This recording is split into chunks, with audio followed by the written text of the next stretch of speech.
Hey guys, welcome to Contest Prep University. I'm Joe Klemczewski with Adam Atkinson, and we're going to deviate a little bit from our normal series type content that we put out there topically for everybody. And we're just going to sit back and go through some of the things that we think are most important to address through this pandemic. And Adam, I know you and I have already done a series or two specifically on, hey, if your contest is scheduled for this time, here's what you should do, how to adjust your food, do this, don't do that. And I really thought it'd just be a good opportunity to just kind of sit back and talk our way through everything without trying to make it so, podcast snippet friendly. I think everybody needs to take a chance to really think through their own perspective from start to finish, not one little topic at a time, but man, I still want to compete this year. I've invested a lot of time. I've got a lot of things I need to talk about. So you and I will be the contest peaking counselors for everybody this week. That sounds great. I'm ready. Okay. I got to say, throughout this entire process, I have talked to a lot of friends of mine, especially in the realm of mental health, psychology, and I've said everybody seems to, kind of feel this on a different level with every little piece of news that comes out. And so when you think about the first case that was diagnosed here, it's like, oh my gosh, it's here in the US. And then, the next thing happens, and the next thing. And then pretty soon we started seeing, states being kind of shut down with the shelter in place. And every time that happens, including something as trivial as the toilet paper, pandemic, I would say, or just scarcity. But we had in Indiana, shelter in place order, essential businesses only go into place Monday. And so I had to take some stuff home. I took some plates and some dumbbells and a couple short bars. I'm like, all right, I'm going to have to train at home now. And as long as we've been talking about home exercise programs and training, the shit didn't get real until I had to look at this stuff on my basement floor and say, how am I going to do a workout at home? Like, I want to be at my gym with a squat rack and all of that stuff. And so I almost feel like I need to apologize, making it seem so innocuous that just, hey, just train at home. You'll be good. Don't worry about it. Here's how you do it. It's kind of devastating. I don't know. Are you feeling that with your own clients at this point? Absolutely. And even myself. So my gym flooded on Saturday, actually. So I had to experience this with my clients. And the problem is home is a place of comfort. So, working out in my living room, I'm not used to sweating or breathing heavy. I'm used to relaxing and watching TV. So for me personally, I've decided I need to go somewhere where in this house where I have no association with a type of feeling with that room. And that's kind of been one of the garages. I don't mind getting hot and sweaty down there. I don't associate the garage with, relaxation or pleasure. So I think that's kind of one of the things is maybe don't work out in your bedroom or living room. Try to go somewhere, go outside if it's warm enough. You need to set your environment up to where you're going to have a good mindset to actually train. And then secondly, you do have to believe that you can get a good workout at home. And I think that's the second thing, because I had one of my guys say, I just feel like it's not the same. Well, of course it's not the same. You're working out on a Bowflex, but you can actually gain muscle at working within a 30% of your 1 rep max. So as long as you have some heavy resistance on there, you can make progress. And is it perfect? No. But you still have to keep that fire lit and realize your competitors are likely going through the same thing. Mm-hmm. I had I saw the same reaction happen to my daughters and my wife because, I set up this nice little gym area in our basement and they kind of looked at it and they're like, yeah, we're just going to go take a walk instead. So they went outside and took a 5-mile walk. That was their workout. But later that evening, we were down there and I was showing my daughter, like, here are the things you can do. And I said, we even have this like steel I-beam across the basement. So I said, you can do chin-ups. I showed her how to do like hanging leg raises with a fingertip grip. And she didn't even think she could do one of those. She's like, I can't do that. And I said, let's just try it. And even gave her some little rubber gloves so she wouldn't fall off the thing. And all of a sudden she's like trying. She was doing set after set. And she's like, look, I could do a chin-up. And I could. And I said, now look, if you can do one right now, think if every other day you did that, like by the end of this month, you might be up to 5 and this. And Adam, just the act of going through that first, workout, now it feels comfortable. Like you said, now even me having shown her that, I'm like, okay, I can do this. I can come down here. But it really was an initial shock. And I think for those people who are going to be in a stay in place mode for 2 weeks or 4 weeks, find ways to escalate. Like my daughter, didn't even think she could do a single chin up. That's not part of her normal workout routine. And now she actually may get stronger in certain ways and come out of this transition in a month with progress instead of a degradation of skills and strength and so forth.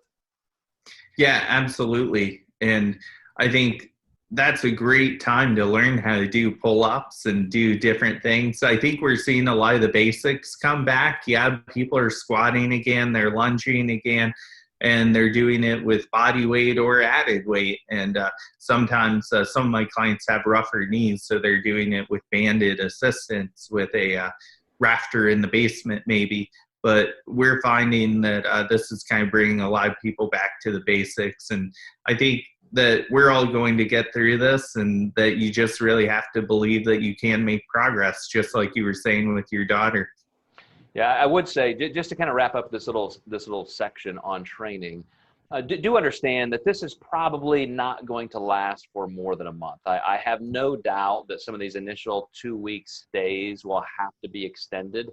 But by the time we get into the middle of April and so forth, unless you're in an area that's not even been hit yet, you're going to see, just because of the political and social pressure, you're going to see some of these bans lifted. And that doesn't mean you're out of the woods. You could still end up infected, and you got to be very careful in how you treat your own personal sanitation.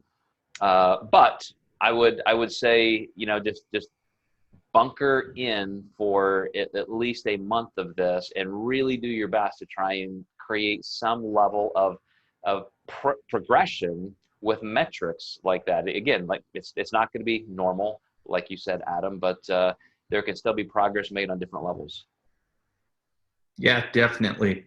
So what about nutrition? Let's talk about the fact that, again, I have to say that when this happened, we all scrambled to help our clients talk about, the fact that your contest just got canceled. You were going to compete this weekend. I had people literally with that close of a show to a week or two later. And now we've got to consider that maybe even into the summer, things will be completely scaled back and pushed into fall. But I'll go through a couple of clients of mine who at least are working through the same kind of psychological transition that we just talked about with training.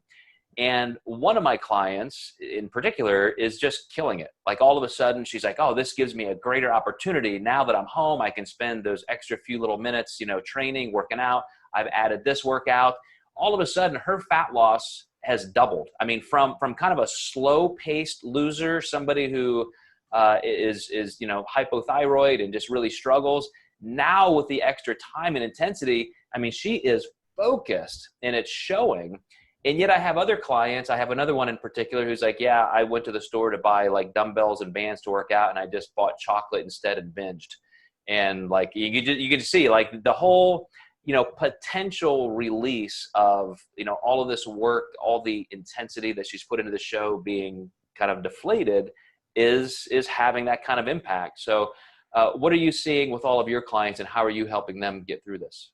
Yeah, a couple interesting cases. I have a client who traveled all the time, and now she's at home, and she didn't meal prep this week because she thought, I will just cook things as I go. Now I'm at home, and she's done horrible that way. So it comes down to, we have to plan your meals even though you're at home. So she actually just started cooking all of her food midweek because Monday through Tuesday has been a wash right now. So on the other hand, I have another client who has traveled, and she's kind of struggled with dieting all along. She said, this is great. I have all this extra time, and now I'm home. She thought it would be easier, and she's actually struggling because it's just as hard as when she traveled. So we're trying to get her into those fundamentals of meal prepping, and she's a newer client, so we're just trying to get her some more structure. On the other hand, I have clients who are finding it easier because their food is there. They just cook a meal. They track their macros as they go, and it doesn't bother them. So there's definitely different types of psychology between these clients. And then recently I had a client who's Johnny on it with her food, but now she's binging out of boredom. So we have that issue to conquer. And that's a difficult one when someone's just not used to being home all the time and the fridge is constantly there. That's usually not a cue she has to deal with when she's doing a 12-hour shift at her job. Yeah, the thing that I also was hit with in terms of what you're describing with food intake, we did a feature with Dr. Jennifer Souders, and she's in the Seattle area, and she's been locked down for now probably more than 3 weeks. And she said it was very important for her. Sorry, guys, I promise I don't have the virus right now. This cough, ironically, I actually had it, and so did two of my daughters, and we just tests weren't even available when we had it. But Dr. Souders said it's very important for her to keep her same routine. And so she wakes up at the same time, she eats her meals at the same time, she works out at the same time. And that kind of went right by me, Adam, because I thought, well, she's, I understand people who are that conscientious and detail-minded, and that's working for her, but that's not a big deal. It's not the most important thing to tell people. But my goodness, man, after 3 days of me being at home, I get it, because the first evening I stayed up till 2 a.m, which I usually go to sleep about midnight because I'm still up kind of working on some things. And then of course I'm, either tired the next day or, all that stuff. But the food intake, if I were to all of a sudden decide not to eat the same meals or not eat at the same time, that's when that chaos just kind of takes hold, and it's so easy to spin out of control. So yesterday I made myself eat the same meals at the same time of the day. I went down to my basement, did my workout at the exact same time I would if I was in my office. And what a difference, man. What a difference. Just to know that at least some of those things that I could and ultimately will have more flexibility with, but for right now, the security of that normalcy and not completely upending everything in life is incredibly helpful. I think that's a note a lot of people need to hear. Yeah, the times that I would normally meet with clients are obviously closed off now. So I've been using that as time to get a few of the additional things that have been on my action item list done that have just been hanging out there for maybe a year or two that I just haven't gotten a chance to finish yet, just side projects I'm working on. So, if I can take an hour or two out each day to apply to keeping my schedule in check, but also getting some of those things done, it feels really good.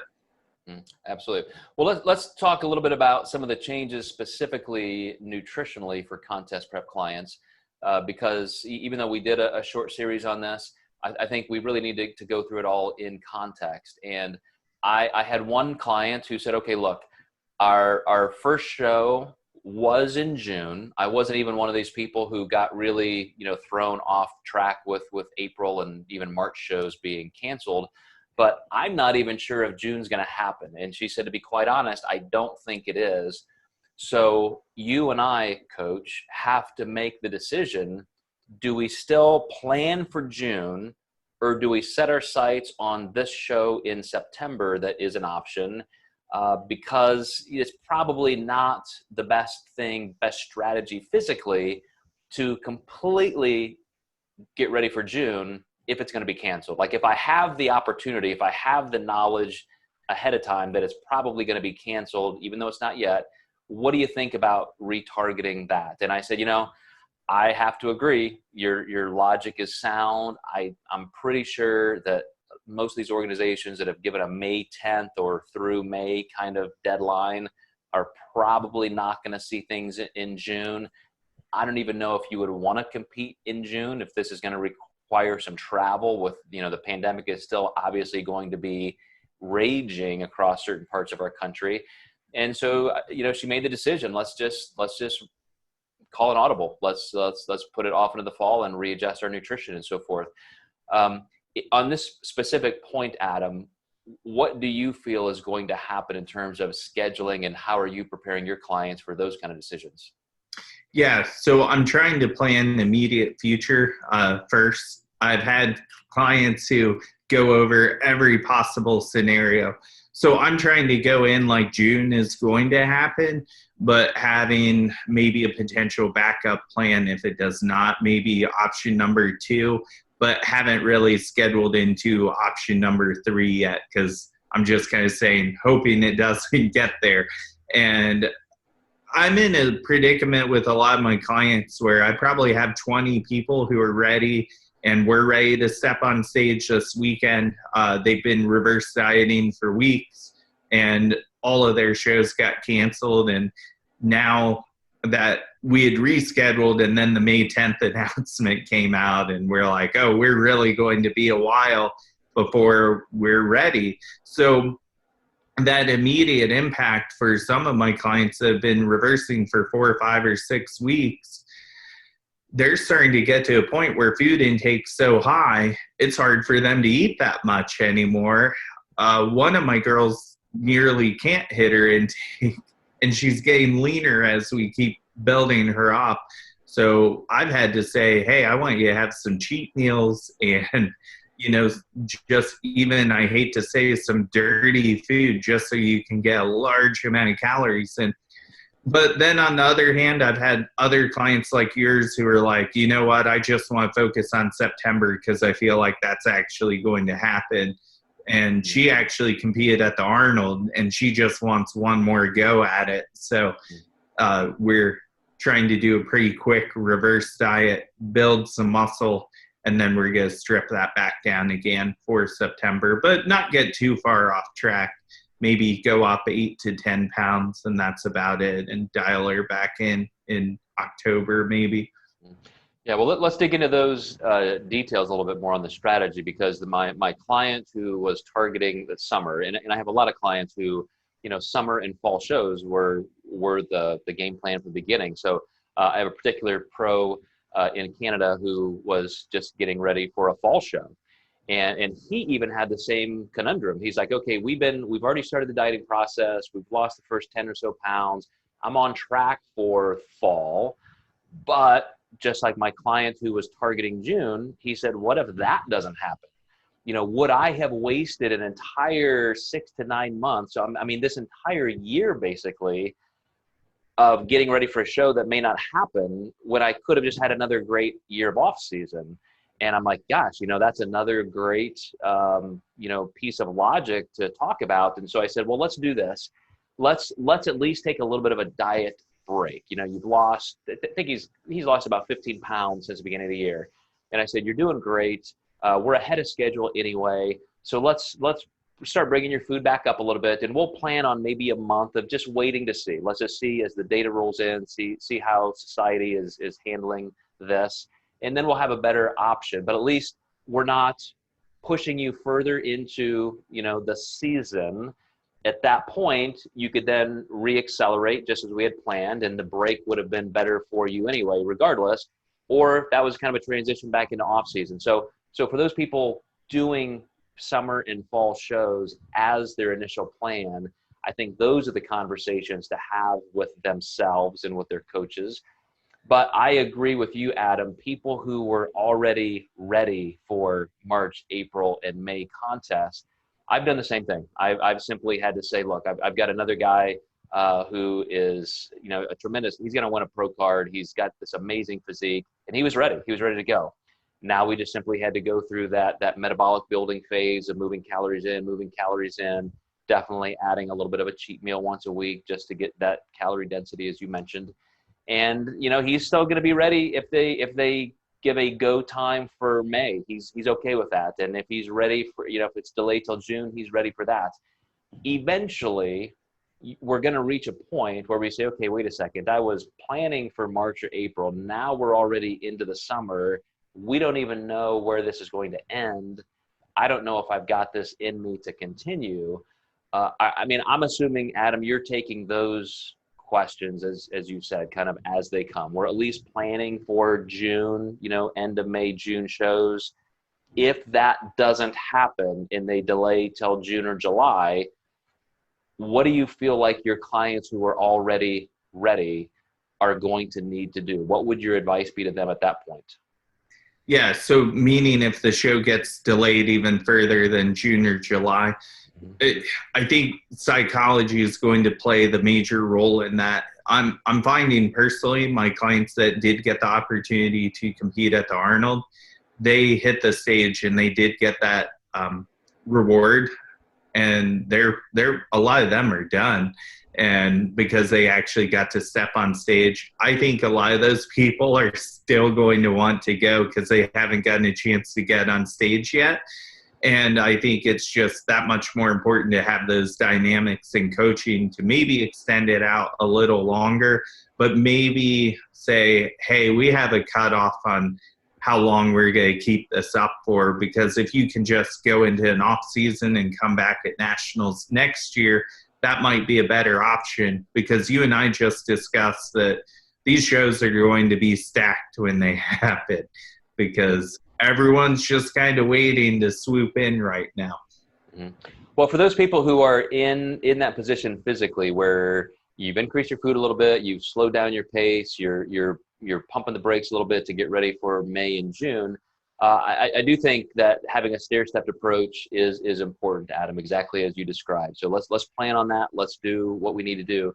But I also think we need to be wary of that line, and it's not a defined line. It's different for everybody based on genetics, but where you start to say, okay, I can't eat really anymore without gaining body fat, but at the same time, I feel like I'm still dieting and I'm on the edge where, I could be seeing some losses in fullness and lean body mass and strength. And if I increase my food anymore, I'm going to put on a little bit of extra body fat. And is that okay?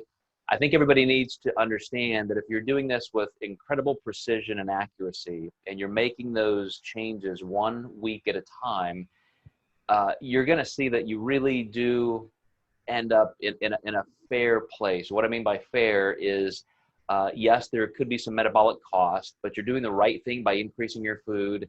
And even if you bring up body fat just a little bit, and I'm not talking about like 5 pounds body fat, but you just, through stored glycogen and intestinal mass and all that, you're going to see maybe a couple pounds. But if you just appear a little bit softer, you're on that edge, that's still going to be probably the best move for a lot of people, rather than just staying rock hard, shredded, and trying to keep grinding against a schedule that we're still not certain of. So I don't know if there's any way that you can clarify that or add anything, Adam. Yeah, I'm glad you mentioned intestinal mass, because I have a girl who we've been bringing food intake up, her weight's up. She actually looks better, but just the fact that the scale's up 3 pounds, she's freaking out. I'm like, you went from literally 120 grams of carbs to 250 grams of carbs, and that's just the carbs alone. I think our fats went from like 30 to 45, and that food volume accounts for some of that weight, not only the stored glycogen. So you can't look at this as I need to maintain a certain weight, and having a higher weight, you can look better actually. And I told her she just needs to be a little comfortable with seeing that scale nudge up a little bit.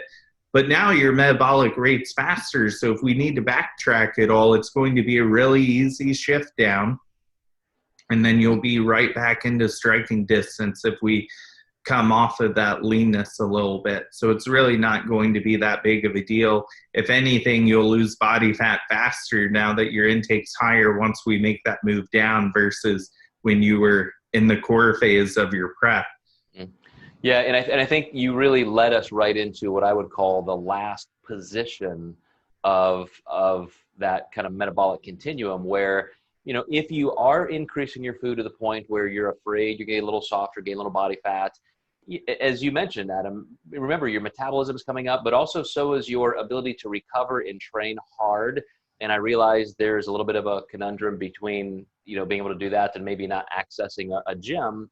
But imagine the little extra intensity you can get in your training, especially if you're at home forced to do more functional, intense training, maybe getting out on the road. Maybe you're not somebody who does cardio by running, and now you can do some sprints up and down your driveway around your block. By getting your food intake up to a pure maintenance, and then even supporting higher training, because I know a lot of people's initial reflex is to back off. If I'm afraid, if I'm trying to walk that fine line of losing or not losing, maybe I'm just going to also, besides increasing my food, I'm going to pull back my cardio. Maybe this is a time to increase some of the intensity and treat yourself like you're a world level strength and CrossFit or Olympic athlete. Like, look at these people who don't necessarily care how they look. They eat for performance, and then they perform hard.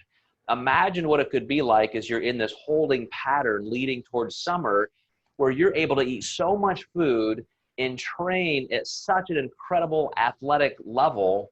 And then all of a sudden you're like, wow, my body fat's actually not going up. I'm maintaining it, and I feel amazing. Now all of a sudden I can transition and switch gears into contest prep again. That's not a place, all the first kind of positions I described were how to hold that line. I'm talking now about getting to the end of that line and actually enjoying it as an athlete. Absolutely. One of the things that I always benefited from during my preps was back to pull-ups. If you want a true strength assessment, that's the power of pulling versus your body weight. And as my body weight got lighter, that was the one exercise I could look forward to seeing great progress. And then even as I reversed and food intake got up, there seemed to be a pretty good continuum where I actually did get stronger. And then as I gained a little more body fat, it started getting harder again. So there was definitely a sweet spot where I felt like my pull-ups got better from like 176 pounds to 182 pounds. But then after that, it seemed like any pound I got had almost a diminishing return on my pull-up. But then that's where my bench and deadlift and squat started going up as well. Yep. Well, the last thing I want to talk about, guys, is the fact that you have some other factors to consider, and those are occupational, social, financial. Maybe with all of the uncertainty, it's not the right time for you to be hanging on with adjusting plans every week, watching the calendar, watching the news. For some people, it's just the best move to say, look, man, there are more things important right now. I'm just going to take this off the table. And I know there will be contests in the fall. So even if I have to get myself physically into the right position, I'm not going to try and say, well, maybe May, maybe June, maybe July. Maybe it's the right thing just to say, let's just get away from all those maybes and target this, because my job, my family, everything else is more important. And it's tough to say, because I know there are a lot of people, promoters who make money in the sport, coaches, organizations who say, no, Joe, stop it. We need people to keep, coming to the shows, paying those entry fees and all that. And I get it. And I know even psychologically competitors don't want to give up. So, just weigh both sides of that with what is best for you in a social, occupational, and financial need base compared to your competitive aspirations as well. So, anything from your end on that, Adam, as far as what you're able to tell clients? Yeah, honestly, that's been very humbling this week. People are losing jobs and things of that nature. And as a coach, these people, if they have to stop our service, that's the best thing for them. So really digging in deep with people and trying to figure out what the best decision is for them. And people sometimes are leaning on us for that. Everyone's going to be unique individually. Some people are running out and buying all the toilet paper, and I don't even know when we got our last square, because we only have 2 people in our house, so it's not that big of a deal. But everyone's going to react to this differently. Some people are seeing their 401ks drop. They're still working, but they feel conservative and say, maybe I don't need to be paying for the service right now at this time. And I think that's fine, as long as you still have goals to chase afterwards and doing the right thing as a coach for your clients. Because I'm getting the same thing. I'm getting promoters like calling me and saying, when do you think we should have our show, and when do you think you can get the most athletes over here? And I've had to tell them I'm looking for my athletes' best interest, so it really depends. And we have probably another good 3 to 4 weeks here before we can really kind of shed some light on what's going to happen with the schedule. And that's kind of the timeline I've been giving my clients. Let's keep at it. We're going to know a lot more in probably 4 weeks here. And just trying to do the right thing for each person individually. If they're working and not much has changed, we're pretty much approaching everything the same way, just as if those shows are going to happen that are scheduled. But some people, it's been a little more delicate. My restaurant workers and things like that have obviously taken a pretty hard hit due to all the closures. Some of them still have the finances to still go. And that's amazing to me. It just shows me how important this is to them. But I totally understand when people have to quit as well. Yep. So everybody, I just want you to know, first of all, we're recording this on the 25th of March, and we'll post it within, probably a few hours, maybe a day. So when you see this, it's as current information as we can give you on the 25th of March.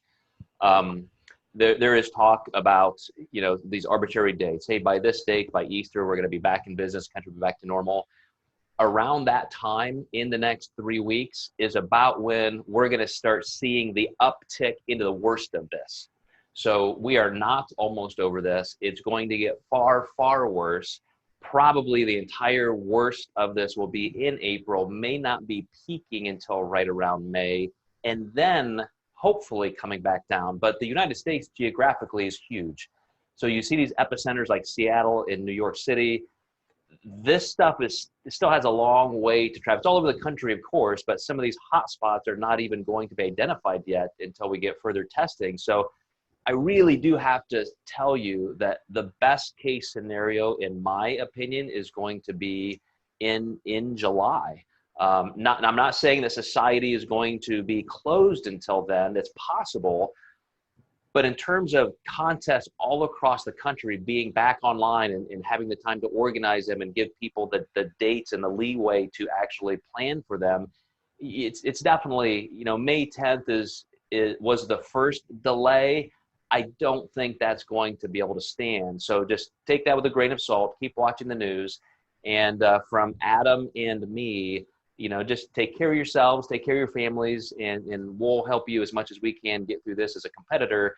But there are bigger things to consider as you also try and keep everything in line with your nutrition and training. So thanks, Adam, for your support and your input. Always amazing.